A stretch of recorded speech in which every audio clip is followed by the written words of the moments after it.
Hello and welcome back to the Toffee Blues YouTube channel, your source for all things Everton. A massive 3 points on the road tonight as Everton beat Bournemouth 1-0. Probably quite an unexpected result, to be honest. We don't have a brilliant record at the Vitality, and Bournemouth have been really strong at home this season. Look, they've not been in the best of form. I think they were probably there for the taking, but even still, with the amount of injuries we've got, it probably still looked unlikely, even, way after half-time going into the second half. When the lineup came out, bit of a shock, Michael Keane injured. I don't think we've had any explanation for that just yet. Shows just how thin the squad is. O'Brien had to slot in at centre-half with James Garner at right-back, bringing Irabunen back into the midfield and Dewsbury Hall having to sit back, but it did give an opportunity to Alcaraz to come into the side.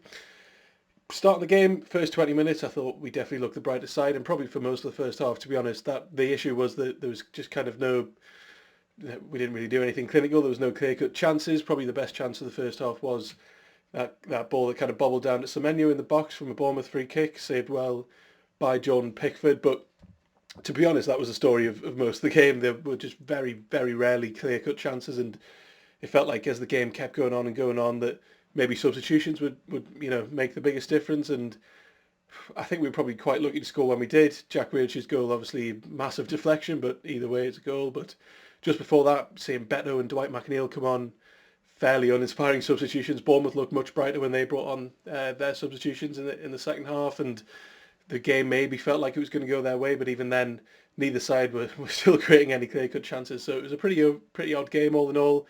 As I said, we were probably the better side in the first half. I was pretty pleased with how I performed, especially as I mentioned with all the injuries.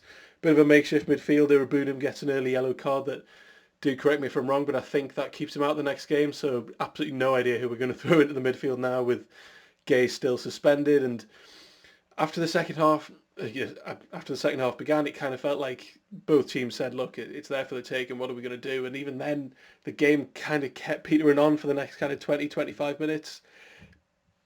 I wouldn't say it was a tough watch at times, but it did seem strange that neither side really kind of wanted to take that initiative. Bournemouth looked very, very flat. I thought they looked a lot worse than we probably expected, and we still weren't really pushing that hard. I'm sounding quite negative here. It's a massive away win, and it kind of rockets us right back up the table, but it's kind of no surprise that the commentators kept going on about Tierno Barry not having that shot on target in the Premier League. I think he has now, but you can just see that we're just really lacking clear-cut chances, and despite the brilliance of Grealish and Undai, there's still not much coming Barry's way. He had plenty of chances, and look, it didn't go his way tonight, but it's another bright performance from him. I think he'll be pretty pleased. Aerially, he's absolutely fantastic, and that's what we need, because you look, when Beto comes on, look, he looked all right for the final kind of 10, 15 minutes or so, but when Beto comes on, it does feel like, we're taking any potential threat that we have up front off. But yeah, pretty pleased with the performance overall. I thought that Undai probably looked a little bit like he's looking ahead to AFCON. Quite disappointed not to see Tyler Dibbling just come on and give that bit of a spark. But, the defence was solid. Jordan Pickford was brilliant when called upon. Jack Grealish, yeah, I'm really pleased for him to get that goal.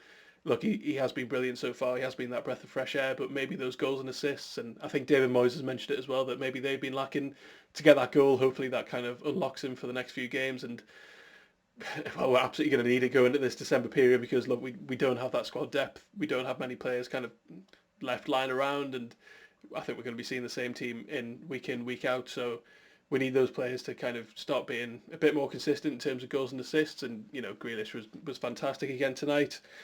To be honest, Charlie Alcaraz I thought looked bright.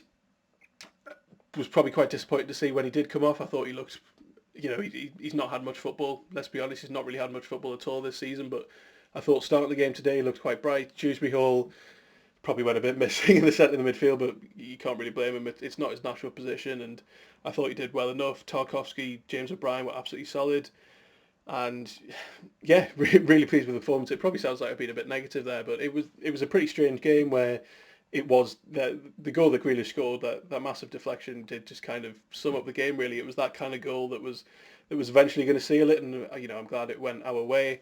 I'll just double check here, but that does rocket us up the table.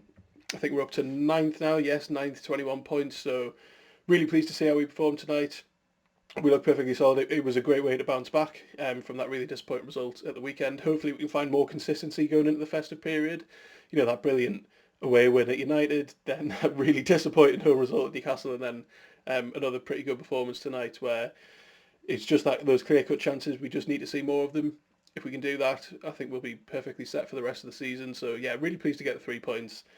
Probably looking for a few more chances to be created and hopefully Barry to get that goal pretty soon. But there's no one I can really pick on in the side that didn't look great tonight. I thought James Garner again filled in pretty well at right back. I know there's shouts for him to potentially just be a right back, but I think at times his positioning showed that why he isn't, why he does belong in the midfield. Mikalenko again, quiet game. You're always looking to see more from him, but unfortunately not. I thought he was perfectly solid, and yeah, hopefully we get to see Tyler Diblin going on. I don't want to go on about it, but that kind of game was crying out for it. You saw when Bournemouth brought on their subs that they looked more direct, they looked more like a threat, and although McNeil has his moments, he's not really that kind of direct threat that you're kind of looking for in a game like that. So yeah, hopefully we get to see more Tyler Diblin. We're going to have to use more whatever the squad we've got left going forwards in the next few weeks because we've got so many injuries or, unfortunate suspensions for slapping your own player. And when Gay and Ndiaye go off to AFCON in January, we're going to have to see that depth again. So yeah, tonight could have gone a very different way. We maybe didn't see the subs we wanted to, and even then there's not much to come off the bench, but massive 3 points on the road. Really, really pleased. Kind of just really want to kick on now. We just want to find that consistency really that we've just simply not had this season. It's really been on and off, and you pick up results like this, you pick up results like we did at Old Trafford. If you can mix that with a bit better home form, making the Hill Dickinson more of a fortress, not conceding 3 goals against Spurs and then 4 against Newcastle. If you can do that, we look quite good on the road. So hopefully that all comes together and it looks like we could have a really solid season. I don't want to talk about Europe yet. That's definitely far too premature. But with the league as kind of wide open as it is, every week it feels like a win can, rocket you up 3-4 places. So with a league like that, I think there's plenty of opportunities to take. And yeah, hopefully we can kick on now for the rest of, especially the rest of the festive period and then on into the new year. So thank you all very much for watching. Do let us know your thoughts on the match down below. We'll be back very soon. Thank you. Bye.